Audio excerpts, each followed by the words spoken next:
Oh, he's just the worst. Well, what time did he come into work the other day? I don't think Todd know the meaning of the word work. He let Margaret and me put the purple curtain up all by ourselves. Said he'd been working in gore. Oh, it's just the way he smirks like a perverted little girl. This is good stuff.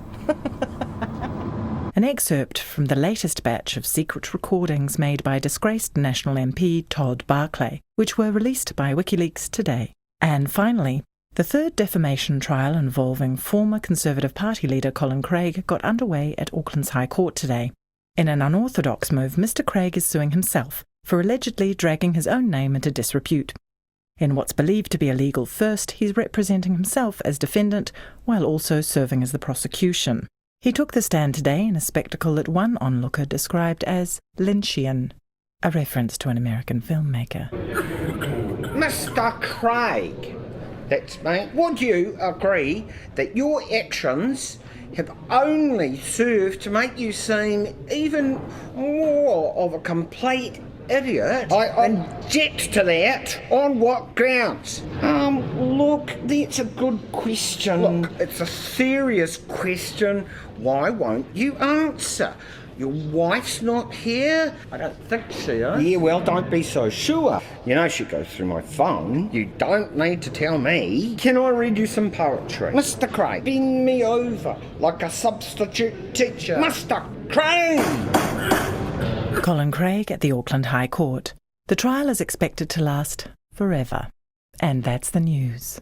As I was saying before the news, thank God for Winston.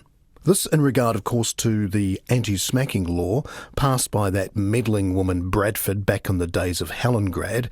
They decided that getting a good old-fashioned tasting session with the back of Dad's hand was somehow tantamount to GBH. Well, it's not, and we've spared the rod for far too long. Go ahead, caller. Alistair. Surely not. Yeah, Alistair, yeah. Now listen, I've got a simple question for you. Do you want smacks or do you want brats? Because if you don't smack the little buggers when they transgress, you'll get brats. Yeah, I was smacked like Billy-O, never did me any harm. Mind you, I couldn't sit down for a month after a severe beating in high school. Are you there? I'm guessing you did something pretty bad to warrant such a firm correction. Yeah, well, I had to get up and make a talk about the kiwi bird, and I said, the kiwi eats roots and leaves. Hey, brother Michael went puce and strapped me in front of the class. Took my strides down too. You got to remember, this was before undies became popular. I remember the shame and the burning on my cheeks before I passed out in front of the class. I mean, thank God they didn't have blooming camera phones back then. So what we're talking about here is a bit of firm but fair treatment, isn't it? I mean, it hasn't turned you into a cot case, has it? No, but when I do think about it now, this has dredged up a bit of stuff, the past beats inside me like a second heart can. I'm sorry for getting emotional. I've never really opened up about this before. Are you there? Thanks, Al. Sorry, I was a bit distracted there, keeping an eye on the NZX50. Having quite a good day too.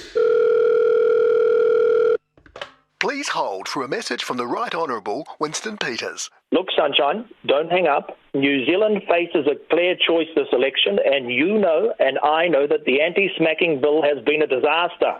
Since it's been in, our kids have run right up and down the country. Just look at the Warriors, who have played like schoolgirls, and now grown men have become obsessed with the music of a precocious opera singer called Lord. Is this really the kind of country that our boys died for in Gallipoli? Don't get cute. New Zealand First will bring back the flats, and I'll make the Muslims clean their damned houses. Do you like your gold card? You know the Greens would rather spend the money on bicycle lanes for dolphins, and that brat Seymour wants to euthanize anyone over 60. If we don't get slapping soon, the nation is doomed. Go ahead, call.